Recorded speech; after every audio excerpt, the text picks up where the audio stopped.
Pressure is now like a sister to me, and her load is very heavy, but the ability to endure makes all of the paths with her go to peace. And this is something that I've been meditating on this morning and throughout the day, on how pressure can give you certain accolades of inner strength and power. And what I realized was that your power, when it is given unto you by God, and you are not seeking to have your father be like the devil, your father is the Father in heaven, Jesus Christ. That is when your power empowers other people to live to the best of their ability and in their best lives that they can possibly live. Your power empowers others to live up to higher standards, to live up to a better mode of being. And this is the good news. This is the exuberant and lively and zestful ways in which we can understand this way of life. And it comes with pressure, though. You see, you're not going to get power or affluence or influence simply by just wishing it to be. You see, confidence is something that happens inside of you when you align your word with your actions. When you don't align your word with your actions and what you say with your actions, that's going to deplete the congruency between your body, your mind, and your spirit. And if you don't have those aligned, then that's going to be where the misconceptions of reality are going to infiltrate into your unconscious mind, leading to low self-esteem, leading to all these different kinds of things. You see, for example, I used to be nearly 200 pounds, and I'm 5'6", so I was a hefty boy. Okay, I was a hefty boy, and there was a lot of laziness inside of me, and I had to learn how to grow into this newfound confidence. And if anybody wants confidence relatively quickly, like you don't need a lot of skills to get confidence, work out. That's going to be the easiest way to just feel good about yourself, because working out, it's not necessarily about looking good, okay? It's about being good and being healthy and training all different kinds of aspects of your body so that you can discipline your mind. But when I was nearly 200 pounds and I had low self-esteem, I was not necessarily well with anything going on in my life at the time. There was a lot of drastic changes that were taking place that I didn't really know how to handle. I didn't know how to take that pressure. I didn't know how to really confide in the ways of pressure. I didn't know how to treat pressure like a sister.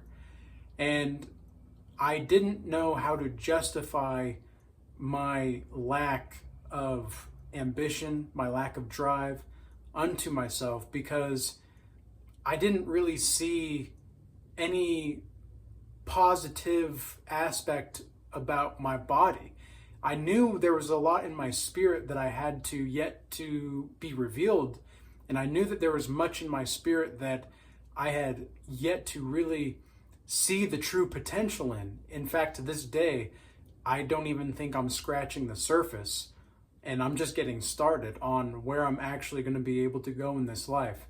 Because I know that with the ways in which that I think and how I think critically, the ways in which I understand that the education system, the all these certifications that you need, all of these whatever that you have to do this to get at that, and you have to do that to get at this, all of that is just pish posh. It's just wishy-washy whatever to make it seem like we all agree on how to certify somebody and their level of expertise. A certification is simply just, you can think about it as a basic test to see whether or not you're competent enough for that certain kind of skill without somebody else knowing what exactly that skill set is required to have. So it can be useful, but most of the time it's not really anymore. This is why I don't really believe in certified or being certified in anything.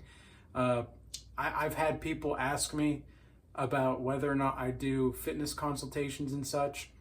And after seeing my fitness videos implemented here in the past and in real time, but and I say yes, but obviously, like if you're across the world, I'm gonna have to do that virtually, and we can create like a nutrition plan and whatnot, etc. And we can tailor a program. We can create a program dedicated to you to get your biofeedback, etc. Because I know what it's like to go through this. But I had low self-esteem, and there was never a point in my life at that point, or up until this point now, to where I think to myself, if only I could go back to the low self-esteem, no power, no influence kind of individual I used to be.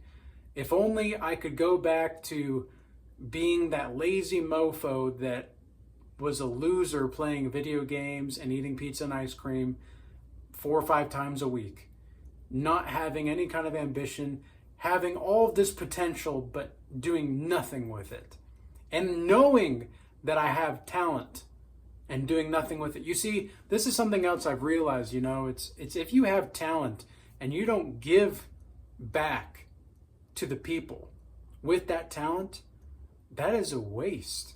That is a waste. You are wasting away your potential for greatness. And it's not necessarily your greatness, because we're going to always be glorifying the Most High God, but it's not a, how do I say this? To be pronounced in a skill set or a talent and to not have the audacity to actually follow through with giving that to the people, it's a waste of who you are. It truly is. And God made you for something more than that. And this is another reason why your power is going to empower people.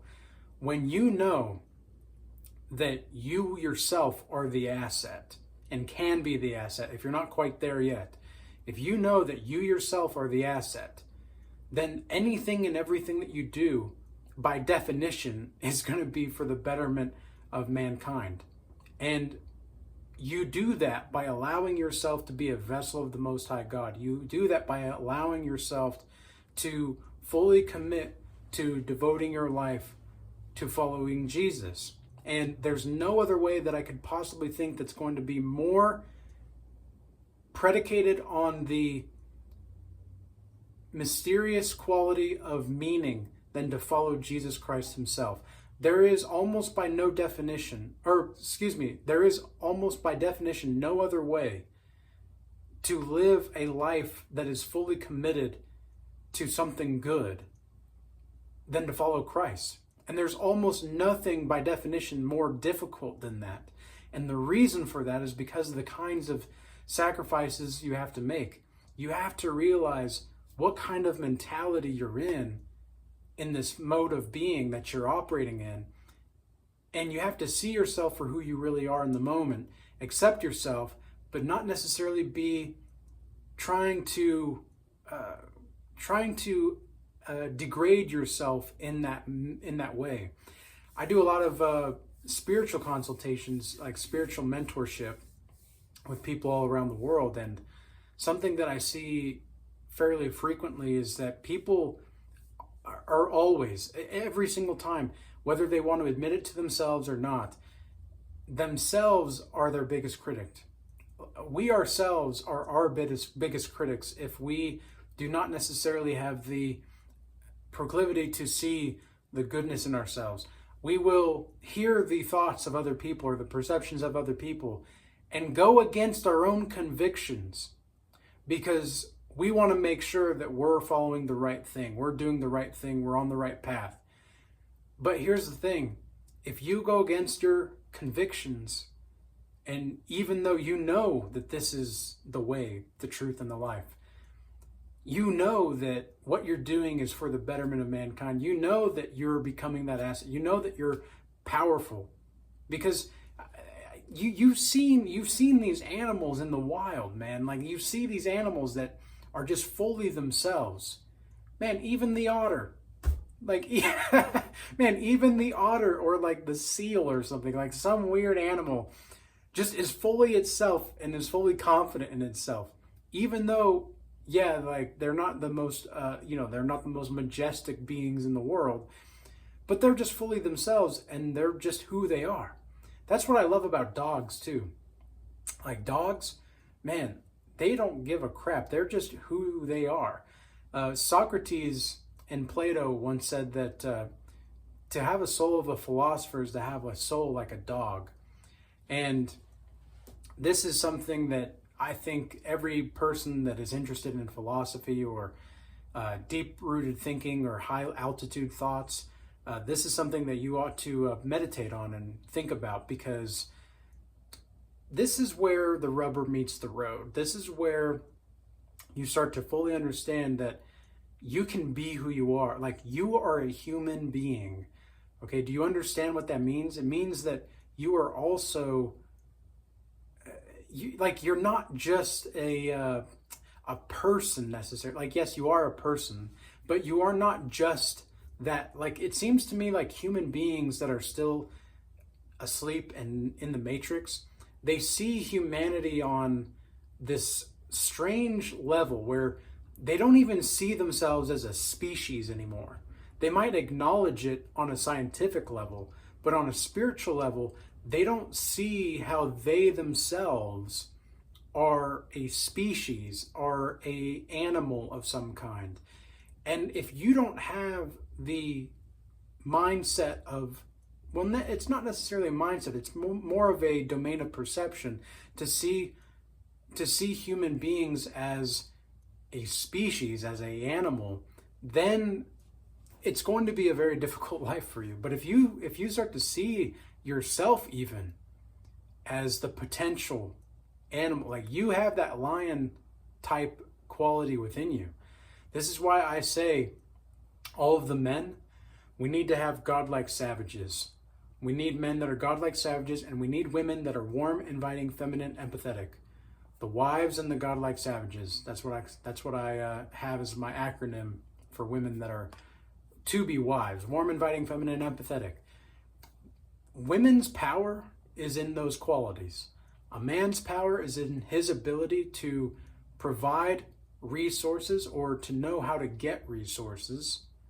And that is his power. His power, it doesn't necessarily have to be material resources either. It can absolutely be spiritual. And I know this because I myself have gotten to a point in my life where even just my thoughts reshape and reframe the existence of other people. That's a humbling thing, because I know that that's Jesus's light pouring out through me. That's not necessarily me. I don't need people to see me anymore necessarily, even though I understand we live in this realm of duality where we have to, like, it's a paradox, right? Life is a paradox. But that doesn't necessarily mean that we are inhibited from understanding the different levels that are arising in our behaviors or in our ways of thought or in how we are to live our life more accordingly to the law, statutes, and commandments of the Most High. And there will be times, just like anybody that is really striving for something difficult. You know, this is something else I've noticed. I see so many different kinds of people, not necessarily the people that I'm working with in consultations or in the Regal Change Academy, but in other places of life and in the community. People will constantly complain about avoiding their chores, or avoiding the gym, or avoiding eating healthy, or avoiding their meditation, or avoiding prayer. Avoiding. They're always avoiding things, and then they wonder why nothing changes. Those kinds of people, I don't need those people around my vicinity. Now, if you want to work on that, like if you know that this is something that you're working on, and you want to get to the point in which you don't avoid those things, that's where I absolutely understand. And I can work with you on that. You know, I can understand, because I know we're not all perfect. I know I'm not perfect. But to blatantly avoid situations and confrontations or negotiations simply because you don't necessarily want the burden of the pressure, right? The pressure that we talked about at the beginning of the video. You don't want to walk with your sister, which is pressure. You don't want to walk with your sister. So you're just gonna blame it on life? I mean, what are you gonna blame it on? Yeah, the only person you can truly blame on anything on at the end of the day, in the most practical ways, is going to be yourself. This is something that we've talked about in the Legends of Stoicism class in the Regal Change Academy recently. It's that it's actually very practical for you to blame yourself and take responsibility for anything that goes wrong that you had control over in your life. Because, well, what else? Who else are you gonna? Because otherwise, it would be a victim mentality, and you can't be powerful and empower other people while participating in a victim mentality. It's just not going to work. It's not going to be the case. All right.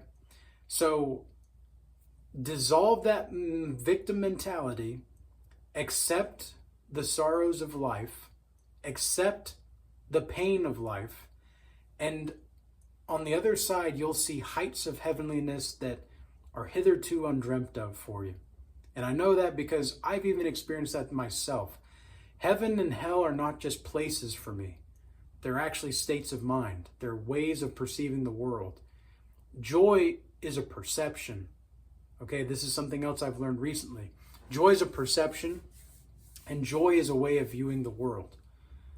Okay, you can have a terrible, terrible amount of things happen to you, but if you still have a perception of joy and gratitude, who's going to be able to stop you? Nobody's going to be able to stop you. All right? So I hope this video was useful and insightful for you. I am appreciative of everybody moving from the YouTube platform over to X, Rumble, Instagram recently. I do appreciate you guys' extra support there because, especially with X, holy moly, I really do need to do a full video on X because it's starting to become more of my favorite platform simply because, just within the last week, simply because I'm now understanding it. It is that platform. Like, YouTube is great. I love YouTube. I love everything because the way that YouTube works is you have to actually click on the video, and then if the person is interesting, obviously you're going to be sticking around to the very end. Whereas with X, you know, it's still that you kind of get some things that you don't really care to see and other times you do. But man, there is some great content there on X that I've seen and, you know, ready to work with a lot of different kinds of people there and connect. So anyways, with all that being said, guys, peace be with you all. Until next time.